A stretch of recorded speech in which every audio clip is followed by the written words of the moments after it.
ವೇದಿಕೆಯ ಮೇಲೆ ಹಾಜರಾಗಿರುವ ಮಹಾನರೇ, ಪ್ರೀತಿಯ ಶಿಕ್ಷಕರೇ, ನನ್ನ ಆತ್ಮೀಯ ಸ್ನೇಹಿತರೆ, ಎಲ್ಲರಿಗೂ ಹೃದಯಪೂರ್ವಕ ಸ್ವಾಗತದೊಂದಿಗೆ ನಮ್ಮ ರಾಷ್ಟ್ರೀಯ ಹಬ್ಬವಾದ 76ನೇ ಗಣರಾಜ್ಯೋತ್ಸವ ಶುಭಾಶಯಗಳು.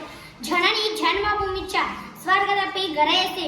ಭಾರತ ನನ್ನ ದೇಶ, ಭಾರತ ನನ್ನ ತಾಯಿ, ನನ್ನ ದೇಶ ನನ್ನ ಹೆಮ್ಮೆ. ಇವತ್ತು ಗಣರಾಜ್ಯೋತ್ಸವ 1950 ಜನವರಿ 26 ಡಾಕ್ಟರ್ ಬಿ.ಆರ್. ಅಂಬೇಡ್ಕರ್ ಅವರ ನೇತೃತ್ವದಲ್ಲಿ ಭಾರತ ಸಂವಿಧಾನ ರಚನೆ ಆಯಿತು. ಸಾವಿರಾರು ವರ್ಷಗಳ ಗುಲಾಮಗಿರಿಯ ತಂತ್ರದಲ್ಲಿ ಸ್ವತಂತ್ರ ಪಡೆದು ಗಣತಂತ್ರಕ್ಕೆ ಕಾಲಿಟ್ಟ ಸುದೀನ ಗಣರಾಜ್ಯೋತ್ಸವವನ್ನು ಗೌರವದಿಂದ ಬಹಳ ಅರ್ಥಪೂರ್ಣವಾಗಿ ಆಚರಿಸಬೇಕಾದದ್ದು ಪ್ರತಿಯೊಬ್ಬ ಭಾರತೀಯರ ಕರ್ತವ್ಯ. ಸಾವಿರಾರು ಜಾತಿಗಳು, ನೂರಾರು ಭಾಷೆಗಳು, 16 ಮತ ಧರ್ಮಗಳಿಂದ ತುಂಬಿಕೊಂಡಿರುವ ಭಾರತದಲ್ಲಿ ಪರಂಪರೆಯನ್ನು ಹೊಂದಿದೆ. ಭಾರತೀಯ ಸಮಾಜದಲ್ಲಿ ಅಂತರ್ಗತವಾಗಿರುವ ಸಾಮಾಜಿಕ ಸಮಾನತೆಗಳ ವಿರುದ್ಧ ನಿರಂತರ ಹೋರಾಟ ನಡೆಸಿದ ದೀರ್ಘ ಪರಂಪರೆಯು ನಮ್ಮ ಕರ್ನಾಟಕ ಹೊಂದಿದೆ. ಭಾಷೆ ಬೇರೆಯಾದರೇನು, ಭಾವ ಒಂದೇ. ಉತ್ತರದಿಂದ ದಕ್ಷಿಣವರೆಗೆ, ಪೂರ್ವದಿಂದ ಪಶ್ಚಿಮವರೆಗೆ ನಾವೆಲ್ಲರೂ ಭಾರತೀಯರು ಒಂದೇ. ನನ್ನ ದೇಶ, ನನ್ನ ಜನ, ನನ್ನ ಮಾನ ಪ್ರಾಣಧನ ತೀರಿಸುವೆನು ಇದರ ಋಣ.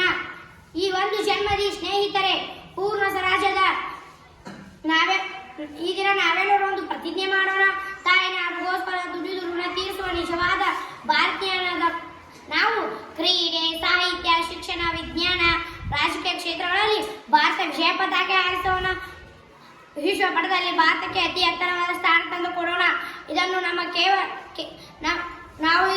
ನಮ್ಮ ಬಾಯಿ ಮಾತಿನಲ್ಲಿ ಮಾತ್ರ ಹೇಳದೆ ಇದನ್ನು ಮನಸ್ಸಿನಲ್ಲಿಟ್ಟುಕೊಂಡು ನಮ್ಮ ಜೀವನದಲ್ಲಿ ಸಾಧಿಸೋಣ. ಇಂದಿನ ಮಕ್ಕಳೇ ಮುಂದಿನ ಪ್ರಜೆಗಳೆನ್ನುವಂತೆ ನಮ್ಮ ಹಿರಿಯ ಆದರ್ಶ ವ್ಯಕ್ತಿಗಳ ಮಾರ್ಗದಲ್ಲಿ ಸಾಗಿ ಉತ್ತಮ ವ್ಯಕ್ತಿಗಳಾಗೋಣ ಹಾಗೂ ದೇಶದ ಹಿರಿಮೆ ಗರಿಮೆಯನ್ನು ಎತ್ತಿ ಹಿಡಿಯೋಣ ಎನ್ನುತ್ತಾ ನನ್ನ ಭಾಷಣವನ್ನು ಮುಗಿಸುತ್ತೇನೆ. ಜೈ ಹಿಂದ್, ಜೈ ಕನ್ನಡ.